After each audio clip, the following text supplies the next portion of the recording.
Where Winds Meet has continuously found more and more success ever since the official release, as it's just reached its peak concurrent player count as of last night on Steam, with over 220,000 players logged in at once. This is not even including people playing on console or when the mobile release will happen sometime in December. For a game that has barely been out for a week, it is exceeding everyone's expectations, as all critics were hating on it, with IGN giving it a 6, saying it specializes in nothing. Meanwhile, on YouTube and Twitch, it is doing massive numbers. People such as Asmongold even being addicted to it, Glaive Keo dropping a video with 148,000 views. And so what's the reason for this success? Well, to put it simple, it's a great video game. It's not perfect, but it's great. And that's something that's lacking pretty often in this space. Now, there are many issues with there being too many menus, sometimes being too many currencies, maybe the dialogue is not fully syncing in with some of the characters' lips, overpriced skins, but with the current landscape of other live service games, it is offering a solution to a problem many people have. See, Where Winds Meet follows the freemium business model. If you aren't aware, the freemium business model combines free and premium to offer a basic version of a product or service for free while charging for advanced features or upgrades. It allows companies to attract a large user base with a free tier, which then converts a percentage of users into paying customers for a premium version. Some of the biggest games in the world currently follow this model, such as League of Legends, where they mainly monetize through skins, Marvel Rivals monetizing through skins, and Roblox monetizing through buying items in games, whether you're buying an item to push someone in their Squid Games or something in Dress to Impress. Everything in Roblox is free to play, and as well as many more video games following this model. And let's be honest, a lot of people, well, you know, as Pokimane said,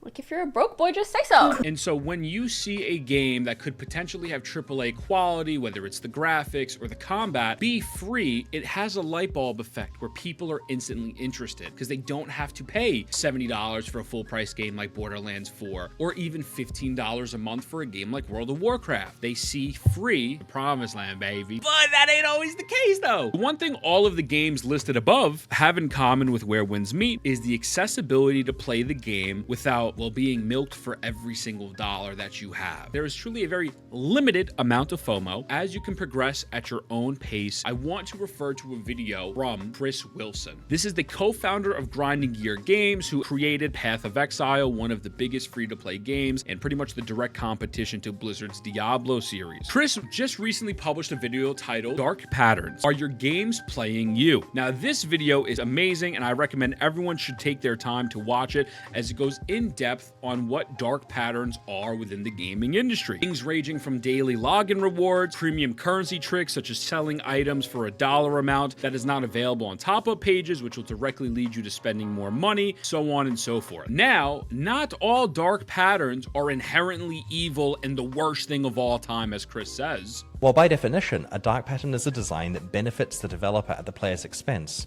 some of the techniques mentioned in this video aren't entirely evil, and if clearly communicated and balanced fairly, wouldn't qualify as actual dark patterns. However, there comes a point in time where the customer is starting to feel like that they are just a cash cow for the developers and not really feeling respected. An example would be the gacha genre. Oh, he's saying something bad about gacha games. Games such as Genshin Impact, Honkai Star Rail, Zenless Zone Zero, Wuthering Waves, and many more all fall into the freemium business model. There is no barrier of entry for you to play, as all you need to do is simply download the game and you are now lost in these immersive, massive worlds filled with great looking characters, unique gameplay, interesting storylines, and an expansive community that is just the best. I'm telling you, the gacha community, it's the greatest thing ever, trust me. As you dive deeper into these games, you come to realize the basic fundamentals, such as acquiring characters and weapons, are locked behind either limited currency or paywalls. For example, looking at a game like Genshin Impact, the banner is showing it can take anywhere from $1 hair up to $430 depending on how dog shit your luck is. Now, in all honesty, let's be real for a moment. The devs are not forcing you, they're not physically going into your wallet and stealing your money and making you pay to play the game. It is all complete free will, 1,000,000%. However, they got some tricks up their sleeves to make you feel feel like you need to pull, right? Some people get lucky and they grind a game for a couple hours and they're able to get their favorite character and weapon just by getting the premium currency from playing and exploring, while others have to spend closer to up to $400 just for a single character. The problem is where developers start to combine these dark patterns, such as including only a limited amount of currency that you're able to obtain per patch, which is never going to be enough to truly hit a full guarantee of a character that you would like, increasing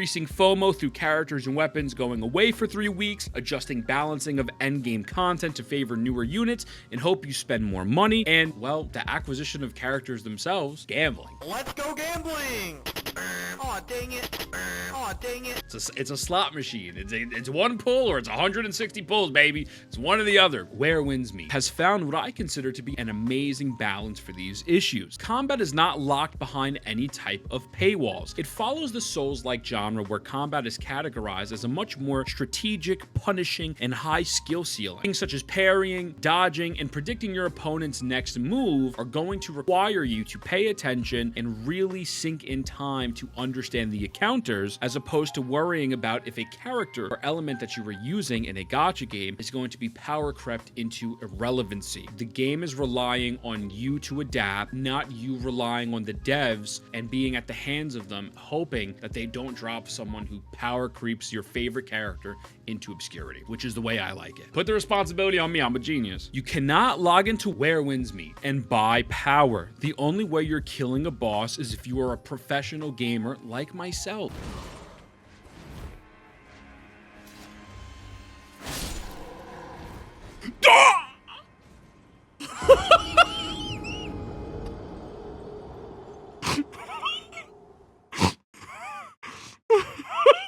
What you can do, though, is buy a boat for $42,000. It's kind of cool, though. There's 12 plus different type of weapons that each have their own unique style, which allows freedom and expression on how you want to live out your fantasy within the beautiful world. We're able to attain each individual weapons as well as abilities by just playing the game. Each weapon type is going to have its completely own fighting style and passive effects. For example, my favorite weapon is the Twin Blades. Well, you get this at the start of the game, and it's really great for single target bosses and allows you to even stun enemies. Once you can fill up a gauge that's underneath the weapon, you activate it to make yourself immune to crowd control, stronger light attack combo, and even more of critical damage. Other weapons like the Panacea Fan, I don't know how to pronounce it, I'm a stupid American, allows you to heal by staying within a range of your circle, and you can then rely on your other main weapon for DPS. Your combat expression is not being limited by rotating metas or paywalls. It is simply depending on if you are complete dog shit at the game and you don't know how to parry and dodge,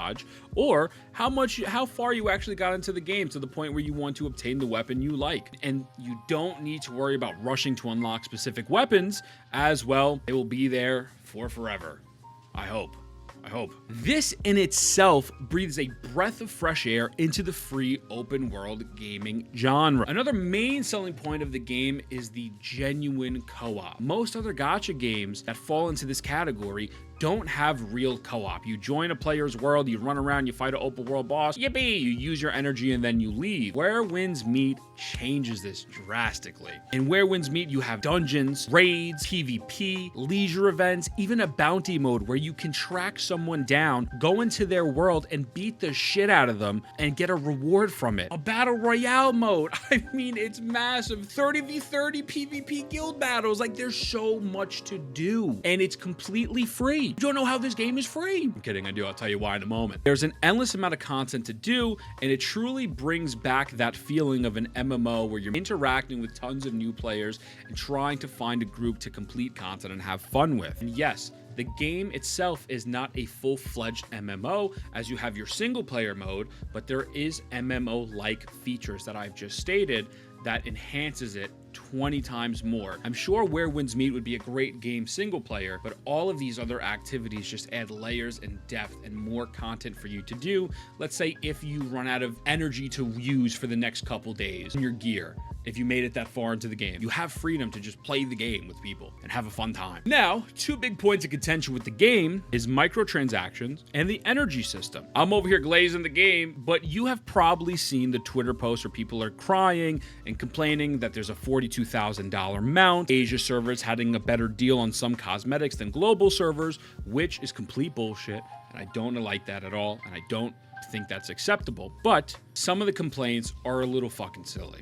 Let's be real. I could agree with some of the criticisms, since some of the cosmetics are genuinely pretty expensive. I mean, $40, $50 for a cosmetic. Maybe you want to spend $30 to make your tax look a little bit different.